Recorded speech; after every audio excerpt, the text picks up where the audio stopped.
Subscribe करें और देखें एक दिल दहला देने वाली हॉरर स्टोरी।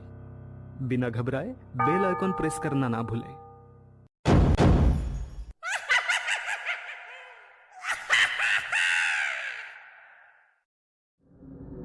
इस कहानी की लेखिका है विनीता मोहता। रोहन अपने दोस्त के घर पढ़ाई करने के लिए गया था। उसके घर का माहौल एकदम अजीब सा था, सब कुछ शांत और गंभीर। देर रात तक पढ़ाई खत्म करने के कारण वह हॉस्टल वापस नहीं जा सकता था। कुछ कर उसने अपने दोस्त के घर ही रुकने का फैसला किया।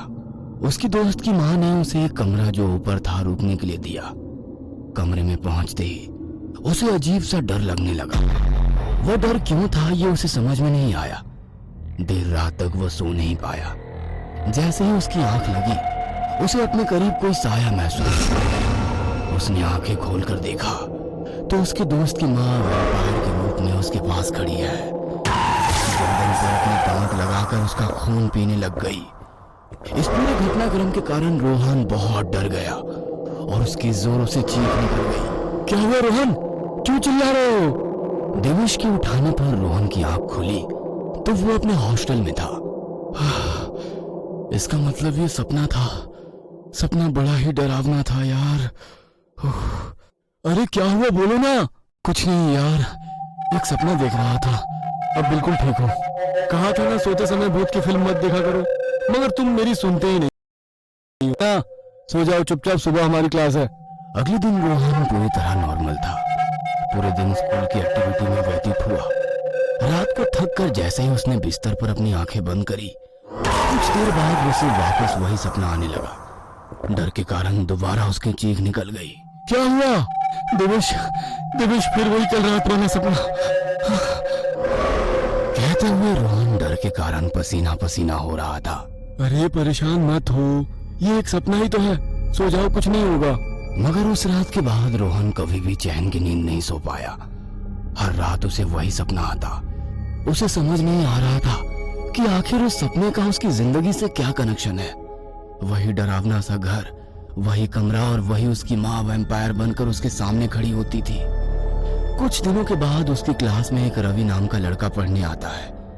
देवेश और रोहन उसके अच्छे दोस्त बन जाते हैं। एक दिन रवि उन दोनों को अपने घर पर बुलाता है। देवेश किसी कारण से नहीं जा पाता है।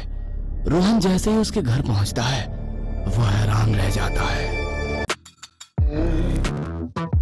Choose from thousands of realistic voices to use in your content.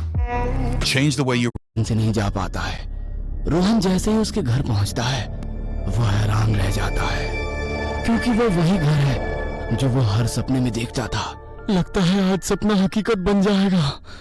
आज की रात मेरी जिंदगी की आखिरी रात है, मगर जो कुछ भी हो उस सपने की तह तक पहुंचना है तो घर में तो जाना ही होगा। डरते हुए रोहन रवि के घर के अंदर जाता है। अंदर पहुंचकर रोहन रवि के परिवार से मिलता है, लेकिन वो तो सपने के परिवार से उल्टे थे। रवि का परिवार हंसमुख और मिलनसार था। कुछ देर बाद सब लोग खाना खा लेते हैं और रोहन बहाना बनाकर उसके घर में रुक जाता है। रोहन को रुकने के लिए वही ऊपर का कमरा मिलता है। रोहन उस कमरे में जाता है तो सामने वही औरत की फोटो लगी थी जो उसे सपने में नजर आती थी। वह तस्वीर उतार कर देखता है तो उस पर रतिबाला लिखा था। रवि, ये कौन है? ये इस घर की पुरानी मालकिन है। दादाजी ने इनसे ही घर खरीदा था। क्या तुम ये तस्वीर रात के लिए यहाँ से हटा सकते हो? हाँ, क्यों नहीं। रवि तस्वीर हटा देता है और उसे स्टोर रूम में ले जाकर रख देता है। रोहन कुछ देर तक रवि से बातें करता रहा, फिर दोनों उसी कमरे में सो गए। आधी रात को तेज बिजली कड़कने लगी और दूर कहीं उल्लू के रोने की आवाज आ रही थी। बिजली की गड़गड़ाहट से रोहन की नींद खुल गई तो रतिबाला उसके बिस्तर के पास खड़ी थी। रोहन की चीख निकल गई। क्या हुआ? तुम क्यों चीख रहे हो? यहाँ पर अभी कोई था। रवि ने चारों ओर नजर दौड़ाई पर वहां पर कोई नहीं था। शायद तुम्हें वहम हुआ होगा। रोहन सारी ओर देखने लगा तो उसे भी रतिबाला कहीं नजर नहीं आई, लेकिन तभी उसकी दोबारा चीख निकल गई। उसने रवि को दीवार की ओर इशारे से कुछ दिखाने की कोशिश की। सामने का नजारा देखकर रवि भी चौंक गया। रतिबाला की तस्वीर वहीं पर टंगी हुई थी। उन्हें समझ नहीं आया कि जो तस्वीर वो लोग स्टोर रूम में रखाए थे तो वापस ऊपर कैसे आ गई। दोनों सारी रात सो नहीं पाए। रोहन ने अपने लैपटॉप खोले और रतिबाला के बारे में सर्च करने लगा। अचानक उसकी निगाह गूगल पर रतिबाला की तस्वीर पड़ गई। वहां पर लिखा था रतिबाला एक नर पिशाच। वहां पर उसके बारे में सिर्फ ऐसा लिखा था कि बिहार के पटना के पास एक छोटे से गांव में रतिबाला नाम की लड़की रहती थी। शुरुआत में तो वो बहुत नॉर्मल लगती थी, मगर धीरे धीरे गांव के लोगों में चर्चा होने लगी कि उसके ऊपर किसी बुरे साये का प्रकोप है। उसके हम उम्र बच्चों ने उसे कई बार कुत्ते, बिल्ली या फिर जिंदा मुर्गे को खाते हुए देखा था। गांव के लोगों ने जब उसका विरोध करना शुरू किया तो वो वहां से गायब हो गई। इससे ज्यादा उसके बारे में कुछ नहीं लिखा था। रोहन ने उसके बारे में जानने का फैसला लिया। वो उसके गांव जा पहुंचा। गांव पहुंचने पर भी जितना उसे नेट पर पढ़ने को मिला था उतना ही वहां के लोगों को पता था। इससे ज्यादा किसी को कुछ नहीं पता था। ये रतिबाला और मेरा क्या संबंध है? वो मेरे ही सपने में क्यों नजर आती है? रोहन अपनी कार से वापस अपने शहर लौट रहा था। अचानक उसकी कार रास्ते में एक घर के सामने रुक गई। घर बहुत ही पुराना सा था। अब ये और क्या मुसीबत है? कार चलते चलते अचानक क्यों रुक गई? रोहन ने घर की ओर देखा तो ना जाने कि सम्मोहन में उस घर की ओर खींचा चला गया। दरवाजे को जैसे धक्का दिया तो दरवाजा अपने आप खुल गया। रोहन अंदर दाखिल हुआ तो पूरे घर की सजावट बहुत ही अजीब सी थी। कटे हुए सर, मरे हुए जानवरों की तस्वीरें, शमशान की तस्वीरें। सजावट देखकर रोहन को यकीन हो गया कि यह कोई सामान्य घर नहीं है। वो बाहर जाने वाला था कि उसके पैर अपने आप सीढ़ियों की ओर बढ़ने लगे। नीचे से ही चले जाओगे? ऊपर आकर हमसे मिलोगे नहीं? कौन है? मुझे कौन बुला रहा है? एक बार ऊपर तो आकर मिलो। तुम्हारे सारे सवालों के जवाब तुम्हारे पास होंगे। रोहन सम्मोहित होता हुआ उस आवाज की ओर बढ़ने लगा। सामने कमरे में एक महिला बैठी थी जिसके लंबे बालों से उसका पूरा चेहरा ढका हुआ था। कौन हो तुम? उस महिला ने जैसे ही अपना चेहरा ऊपर किया, रोहन डर के कारण 2 कदम पीछे हट गया। तुम तो रतिबाला हो। तुम यहाँ पर कैसे? आदेश, तुम पूछ रहे हो मैं यहाँ कैसे? मैं तो पिछले कई सालों से तुम्हारा यहाँ इंतजार कर रही हूँ। तुम भूल गए मुझे?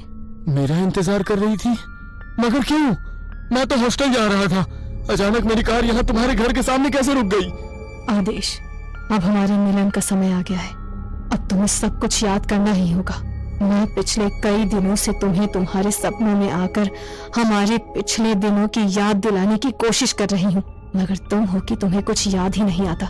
हार कर मैंने तुम्हें तुम्हारे पुराने घर भी भेजा था, मगर वहां भी तुम्हें मेरी फोटो देखकर कुछ याद नहीं आया। इसीलिए मुझे तुम्हें यहाँ बुलाना पड़ा मेरे सरताज। जल्दी ही मैं तुम्हें सब कुछ याद दिला दूंगी। ये लो ताजा इंसान का खून, इसे पीकर तुम्हें सब कुछ याद आ जाएगा। क्या बकवास कर रही हो? इंसान का खून पीना पड़ेगा? इंसान होकर इंसान का खून कोई कैसे पी सकता है? इंसान नहीं, वैम्पायर इंसान का खून पीते हैं। तुम भी वैम्पायर हो। हम दोनों इंसान नहीं, वैम्पायर हैं। क्या कहा तुमने? तुम वैम्पायर हो? इसका मतलब मैंने जो नेट पर तुम्हारे बारे में पढ़ा था वो सब सच था। शायद तुमने आधी अधूरी बातें सुनी। मैं नहीं, तुम भी वैम्पायर हो। आज की रात तुम्हें सब कुछ याद आ जाएगा। बस थोड़ा सा इंतजार कर लो, तब तक तुम्हें एक कहानी सुनाती हूँ। आदेश, तुम तो शुरू से ही एक वैम्पायर थे। पूर्णमासी की रात को जब मेरा जन्म हुआ तो हॉस्पिटल में तुमने मेरा खून पीकर मुझे भी वैम्पायर बना दिया था। मेरे पैदा होने के बाद हर पूर्णिमा को तुम मेरा खून चूसते थे ताकि तुम्हारी तरह मैं भी ताकतवर हो जाऊं। बचपन से ही वैम्पायर होने के कारण माँ के दूध की जगह मैं माँ का खून पीकर ही पली बढ़ी हूँ। माँ तिल तिल सूख रही थी, मगर किसी को पता ही नहीं चला कि ये क्यों हो रहा है। बड़े होने पर कभी कुत्ते का और कभी बिल्ली का खून पीने लगी। बाकी सब तो तुम्हें मेरे बारे में पता ही है। आगे की कहानी सुनाती हूँ। अपने घर से गायब होने के बाद मैं तुम्हारे साथ तुम्हारे घर चली गई थी। हम दोनों रात को वेश बदलकर आसपास के बच्चों का खून चूसते थे। जब इंसानों को इसके बारे में पता चला तो हमें वो घर छोड़ना पड़ा और फिर हम जंगल में आकर बस गए। धीरे धीरे यहाँ जंगल में पूरी बस्ती हो गई थी। एक दिन एक गांव वालों ने तुम्हें बच्चों का खून चूसते हुए देख लिया था और उस दिन तुम्हें जिंदा जलाकर मार दिया था। क्या अजीब कहानी है। कहानी नहीं, हकीकत है। हमारी दुनिया का नियम है, जब कोई पिशाच इंसान द्वारा मार दिया जाता है तो उसे इंसान के रूप में दोबारा जन्म लेना होता है। इसीलिए तुम इंसान के रूप में जन्म, मगर अब तुम 18 साल के हो गए हो, तो तुमको वापस पिशाच बनाने की जिम्मेदारी मेरी है। तुम्हें इसीलिए अप्रत्यक्ष रूप से याद दिलाने की सारी कोशिश कर रही थी मैं, मगर अब मैं तुम्हें सब कुछ प्रत्यक्ष रूप से याद दिला दूंगी। तुम्हें सब कुछ याद आ जाएगा। तुम भी मेरी तरह इस दुनिया में राज करोगे। हम दोनों मिलकर इस दुनिया को वैम्पायर वर्ल्ड में बदल देंगे। नहीं, ये नहीं हो सकता। मैं इंसान हूँ, इंसान ही रहूंगा। तुम इंसान नहीं, पिशाच हो, और तुम्हें दोबारा पिशाच बनना ही होगा। रतिवाला उसका हाथ पकड़कर एक कमरे में ले गई। कमरे में शैतान की तस्वीर लगी हुई थी। सामने हवन कुंड बना हुआ था। कमरे में जाते ही रोहन मानो सम्मोहित हो चुका था। कमरा पूरी तरह अंधेरे में डूबा हुआ था। पूर्णमासी के दिन चंद्रमा की रोशनी उस कमरे के अंदर आ रही थी। अब रतिवाला जैसा जैसा कह रही थी वैसा वैसा रोहन कर रहा था। रोहन ने रतिवाला के कहने पर शैतानी देवताओं की पूजा करनी शुरू कर दी। चांद की रोशनी जैसे जैसे बढ़ रही थी वैसे रतिवाला पूजा भी करती जा रही थी। जैसे ही चांद आसमान के बीचों बीच आया, रतिवाला ने रोहन को खून से नहलाना शुरू कर दिया। कुछ देर बाद रोहन बेहोश हो गया। जैसे ही उसे होश आया तो वो पूरी तरह बदल चुका था। उसने सामने कटोरी में रखा हुआ इंसान का खून पिया और रतिवाला की ओर देखकर मुस्कुराने लगा। उसने अपने नुकीले दांत रतिवाला के गले में घुसा दी और उसका खून चूस लिया। कुछ देर बाद रतिवाला बेहोश हो गई। जब उसे होश आया तो वो मुस्कुराकर बोली, स्वागत है वैम्पायर वर्ल्ड में मेरे सरताज। ये वाला दे दीजिए। इतना महंगा फोन? हाँ, बड़े पैसे हैं तेरे पास? बड़े पैसे नहीं, इत्तूसा इत्तूसा EMI, इसलिए अपने बैंक से मांगे, सिर्फ कार्ड नहीं, मास्टर कार्ड।